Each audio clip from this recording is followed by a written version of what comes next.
Bonjour tout le monde, je vais vous faire un petit tuto pour vous montrer comment appliquer seul votre coloration végétale, donc à la maison. Alors si c'est votre première application de coloration végétale, il va falloir faire une touche d'essai, c'est vraiment obligatoire, assez important pour être sûr que vous ne fassiez pas d'allergie. On ne sait jamais, on peut toujours être allergique à une plante. Donc vous avez dû recevoir votre sachet personnalisé donc pour vous et votre chevelure. Voilà, vous avez toutes les indications écrites dessus normalement. Pas de souci. Donc on va commencer par prélever une toute petite quantité de poudre pour l'appliquer sur le bras.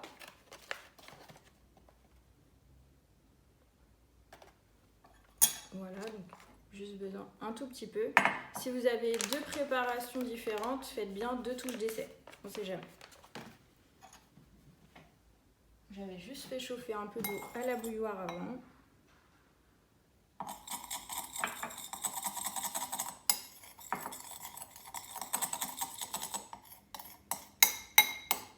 Voilà.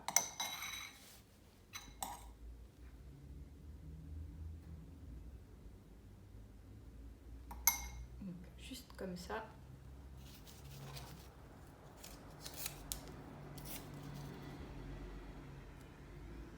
Et un pansement. Et je vais laisser 3 heures. Voilà, ça fait 3 heures. Donc, je vais pouvoir retirer le pansement. Ça va. Hop. Donc ça m'a pas démangé, pas piqué. Là il y a une légère tache orange, c'est normal. C'est la couleur du henné. Donc il n'y a aucun souci. On va pouvoir attaquer.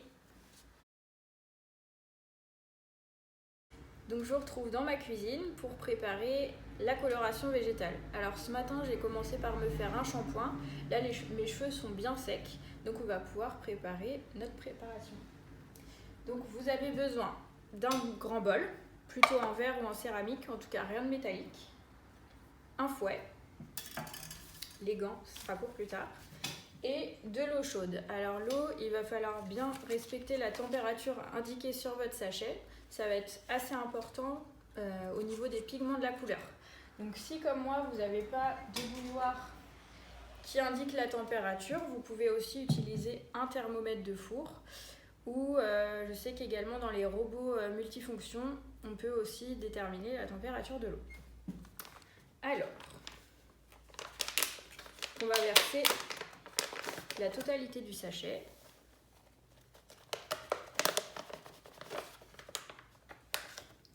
Et on va commencer par bien délayer les poudres ensemble.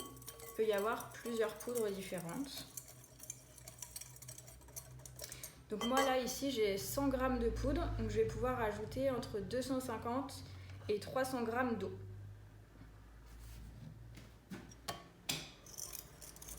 On fait un peu de la cuisine en même temps.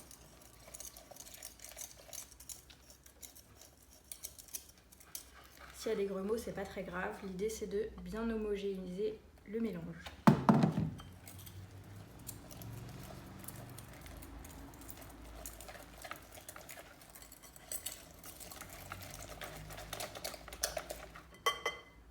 Donc là j'ai mis la quantité d'eau, mais on voit que c'est encore un petit peu épais. Je vais pouvoir en rajouter un tout petit peu.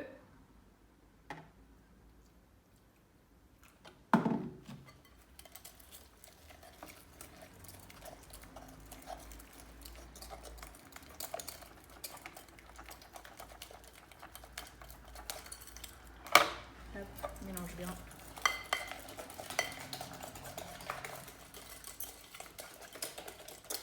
Et l'idée c'est d'avoir une texture, vous voyez, un petit peu fromage blanc.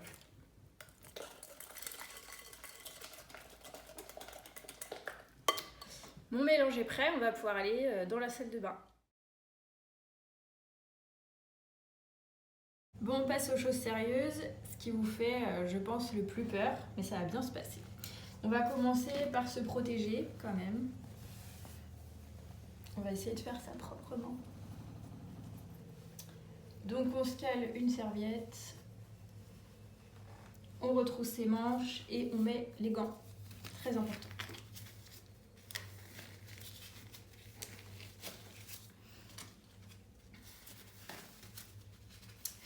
Voilà, je suis prête. Alors, on va commencer par séparer sa chevelure. Alors, je vais séparer d'abord l'avant et l'arrière. Donc d'oreille à oreille, hop, comme ça. Et même chose de l'autre côté. Si vous ne le sentez pas trop, vous pouvez mettre une pince derrière. Moi, je vais commencer par l'avant. Si vous avez des blonds, si vous avez les cheveux blonds, commencez plutôt par l'arrière parce que les temps de pose sont souvent plus courts. Donc j'ai mon bol que je viens de préparer. On va pouvoir commencer. Alors, moi j'utilise la queue du peigne pour faire les séparations. On peut aussi faire avec le petit doigt par exemple. Donc je vais vous montrer les deux, ce sera plus simple. Donc on va commencer. Tout simplement, on va faire une belle raie au milieu. C'est parti. On prend de la couleur et l'idée c'est de vraiment déposer la poudre. Je sépare, je replaque bien et j'en remets une bonne couche. Donc je prends bien la queue du peigne, je sépare, je plaque bien et je dépose. Et on continue comme ça. On essaye de faire des séparations assez fines.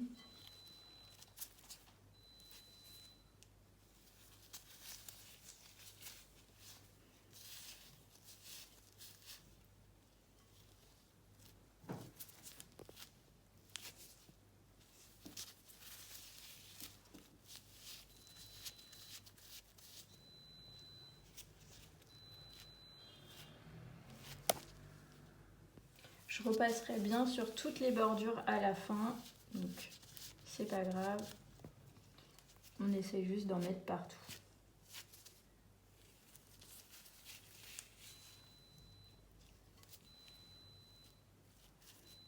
N'hésitez pas à en mettre bien épais, hein. Surtout quand il y a des cheveux blancs, il faut que les cheveux soient bien emprisonnés dans la couleur pour faire un beau cataplasme.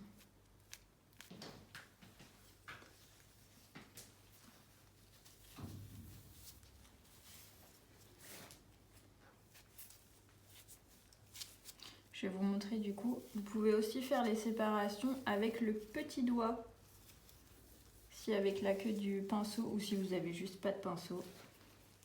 Ça se fait très bien. Les séparations elles permettent de savoir où on est rendu et d'évoluer assez chronologiquement. Hop.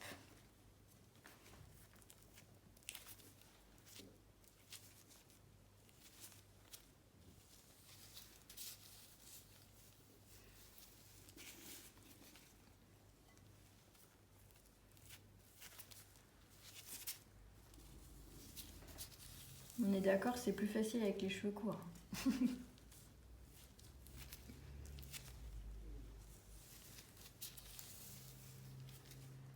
Donc quand on a fait les deux côtés, on repasse bien sur toute la bordure. Bon, l'avantage d'avoir un pinceau, c'est qu'on peut faire ça un peu plus proprement. Donc là, on n'hésite pas, il faut vraiment pas voir les cheveux qui ressortent en transparence. On pourra même repasser à la toute fin. Souvent, les petits cheveux blancs, ils sont bien devant. Voilà une belle bordure, bien propre, bien épaisse. Et on va pouvoir faire l'arrière. Donc l'arrière, on va faire ça un peu plus grossièrement parce qu'on ne se voit pas. Donc moi j'y vais carrément avec les doigts. Je prends un petit peu. Et voilà. Donc on essaye toujours de faire un peu des séparations comme pour l'avant.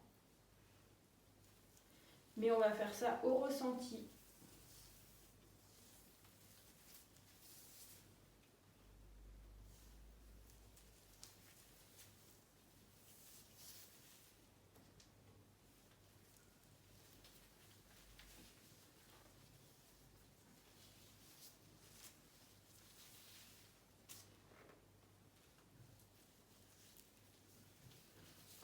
vous pouvez faire un petit peu comme un shampoing. L'idée c'est d'en avoir bien partout.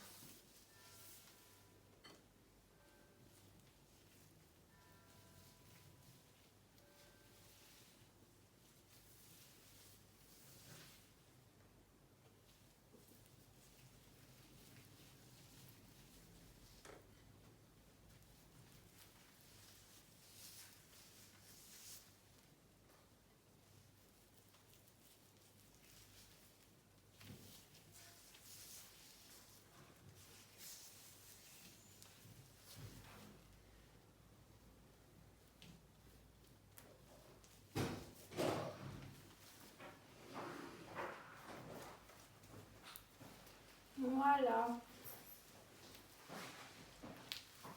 Et voilà, hyper facile.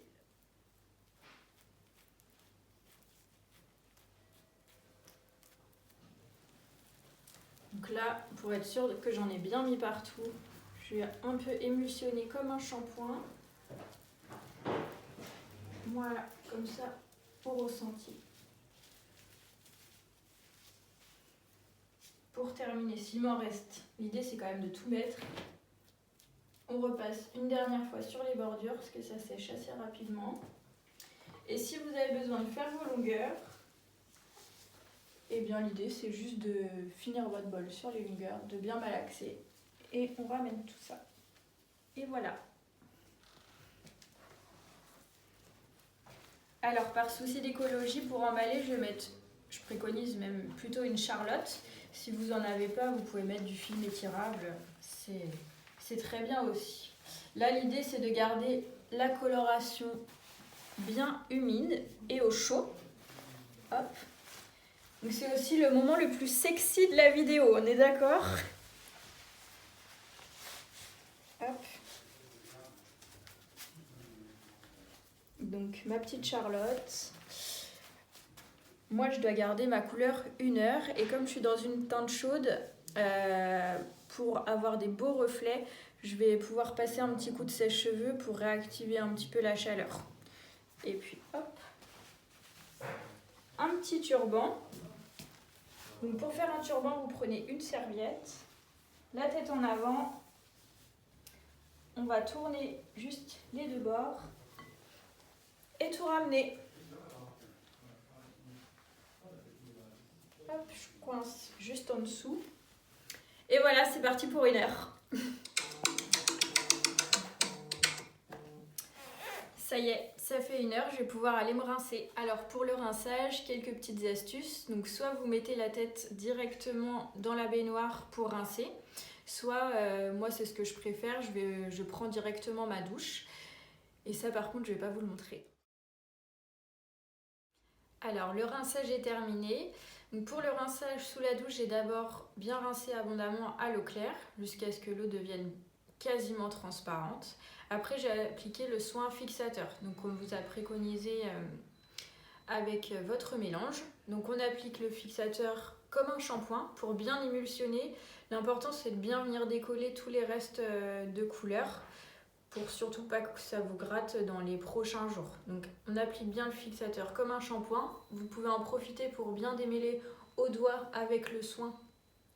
Ça vous permet de bien hydrater vos longueurs en même temps et vous rincer. Ensuite, vous pouvez laisser poser quelques minutes votre fixateur si vous voulez. Et on va pouvoir ensuite sécher.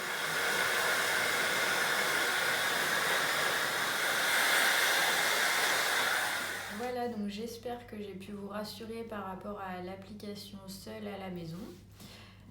Dernier petites infos, là dans un premier temps vous n'allez pas forcément avoir les racines de la bonne couleur, donc pas d'inquiétude, c'est normal, vous pouvez avoir des reflets légèrement verts ou bronze, voire de la transparence, surtout s'il y a des cheveux blancs, c'est normal, il faut bien attendre les 48 heures avant de pouvoir refaire un shampoing. La couleur a tout simplement besoin de s'oxyder encore à l'air, donc pas d'inquiétude, vous attendez les 48 heures et vous aurez la bonne couleur après votre shampoing. Pareil, si vous avez des petites traces au niveau de la bordure, déjà le lendemain ça devrait s'éliminer. Vous pouvez un petit peu frotter, donc soit avec votre baume au rinçage ou avec votre crème de jour et ça va disparaître par la suite. Dernière petite astuce, vous pouvez mettre une serviette, enfin protéger votre oreiller au moins la première nuit, parce qu'il se peut que la couleur rejette un petit peu s'il y a du surplus. Donc voilà, pour éviter de tacher les draps blancs, ça peut être pas mal. J'espère que cette vidéo vous a plu, n'hésitez pas à liker et à bientôt, au revoir. J'ai oublié de vous dire, bon, entre nous, vous évitez d'avoir un rencard le soir même juste après votre couleur. Pour l'odeur, ça peut être un petit peu répulsif. Bon, par contre, si vous avez quand même envie d'y aller, vous pouvez rajouter 3 gouttes d'huile essentielle dans votre mélange et là, ni vu ni connu. Allez, ciao!